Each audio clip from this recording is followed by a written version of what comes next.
Okay, so I've got another quick microphone experiment for us today. I was recently reading a Sound on Sound article trying to figure out what's going on with the drum sound in Alabama Shake's album Sound and Color. That's one of my favorite mixed albums of all time, and definitely one of my favorite drum tones throughout the album. There's a lot of different tones, but they're all super thick and warm and crunchy and, you know, all of these adjectives that I could come up with. But I was trying to figure out what was going on with that drum sound, how it was recorded and how it was mixed.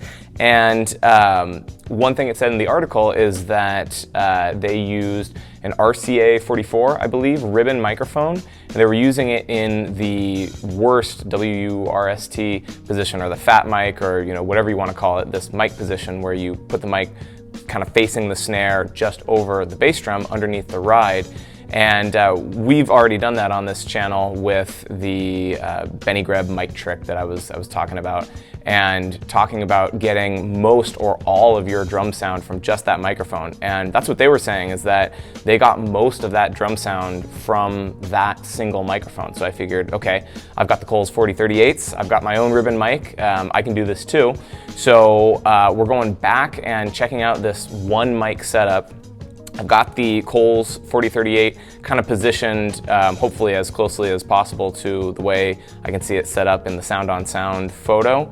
And then I've demoed it in a couple of different ways. The first way is just that one microphone as it is. And then one of the other ways is they show, and they mention in the article, the ride being too loud, there being too much bleed into the mic. So then putting kind of like a baffle next to the microphone to kind of block out some of the ride. So I've just taken my jacket for a couple of the takes and kind of shoved it next to the microphone to sort of simulate the same thing. I haven't heard the recording yet. I just did the demo, but I haven't heard the recording yet. So I'm going to mix it, and I'm going to try and get kind of in that same ballpark as that album. So without further ado, let's check this out and see what this one mic setup sounds like.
Okay, so there you have it. That's what it sounds like. I actually haven't heard it yet because I haven't mixed it yet, but I'm hoping and assuming that it came out sounding pretty cool. If you have any suggestions or any questions about this kind of drum sound or this sort of microphone setup, just let me know in the comments. Hopefully you enjoyed this video. You can subscribe if you want to see more of them. But until then, thank you for watching, and I will see you in the next one.